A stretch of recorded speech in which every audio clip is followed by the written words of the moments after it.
ni bàbá dùgbẹ̀ yìí dùgbẹ̀ tí wọ́n sọ lẹ́lẹ̀ àlùjò ní èmi jọ ẹja jọ máa jò Mr. Òróróróró ọ̀rárárárá Mr. Talent ò ní ẹ ṣáà pè mí sórí aago mi wọ́n yá bàbá mọ̀ wọ́wọ́ mi ò ṣe máa kọ́ lówó ẹ̀yin tí wà Bisi ológe gbogbo wa ẹ̀yà lágbo ó ti yé yín lọ́dọ̀ Bisi ológe ọmọ yìí ni tẹ máa ń gbádùn lórí tẹlifíṣàn yìí ẹ máa wo ẹ má gbé kúrò ẹ ọ fẹ́ gbé kúrò ó gbọ́dọ̀ gbé kúrò bẹ̀ jẹ́ kó wà báyẹn ilẹ̀ báyẹn thank you very much dùgbẹ́ yín náà lélẹ̀ sọ fún dáadáa bẹ̀rẹ̀ gẹ̀ẹ́dì Mr. Talent thank you.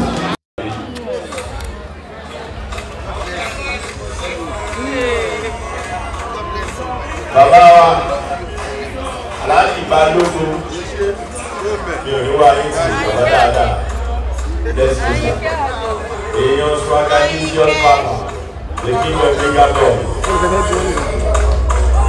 aláàjì adéèrè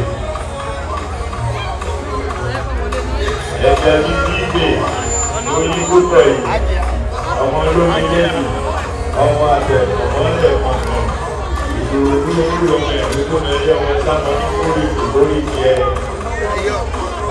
ìyá mi ìyàwó ẹ̀rọ ní sáìtì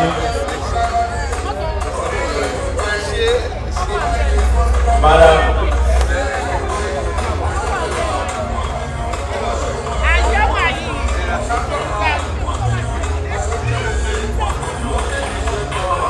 ìyá mi fàyè wúrò pẹ̀lú ọkọ wọn.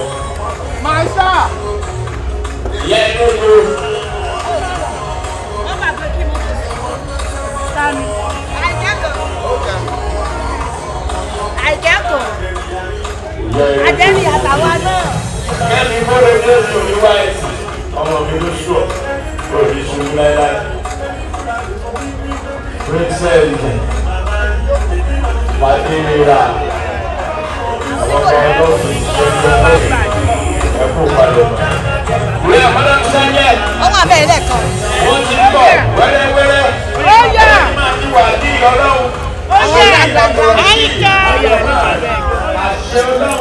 Ẹ máa gbọ́dọ̀ wọ̀ bá tóbi.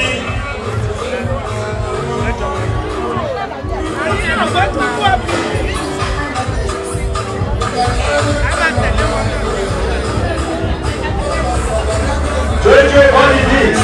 I sight you.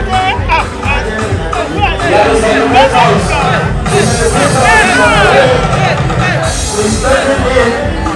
I am outside.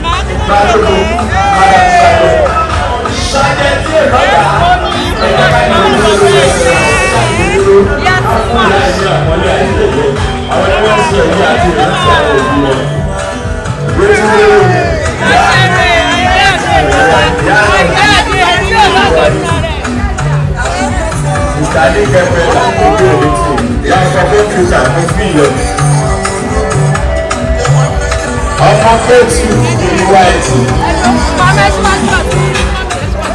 Sanyeri, my brother. Sanyeri, my brother. All right, Madam Saje. Saje tí o lọ́gà. Fausa Balógun Alájà. Ẹ jáde lórí ẹsẹ̀ wa, wá táwa nínú ìdíje. Ẹ jẹ́ ká lè dúró lórí ẹsẹ̀ wa. Let us welcome our next celebrant to celebrate our parents, people in death.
your side.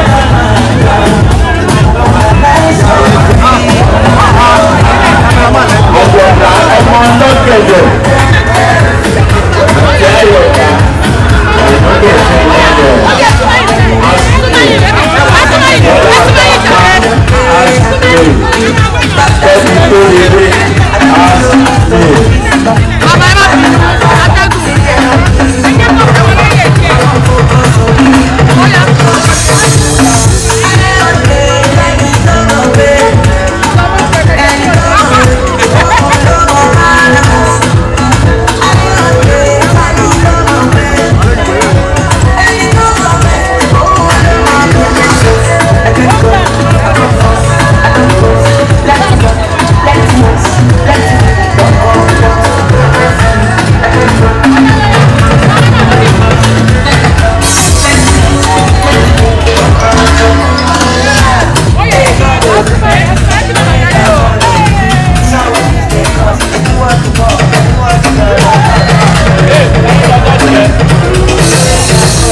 Oyi mama, ogi ni o, alaja àjílẹ̀ yọ. Ogi ìyá wa akéyọ.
Thanks for watching this video. Please don't forget to click on subscribe button.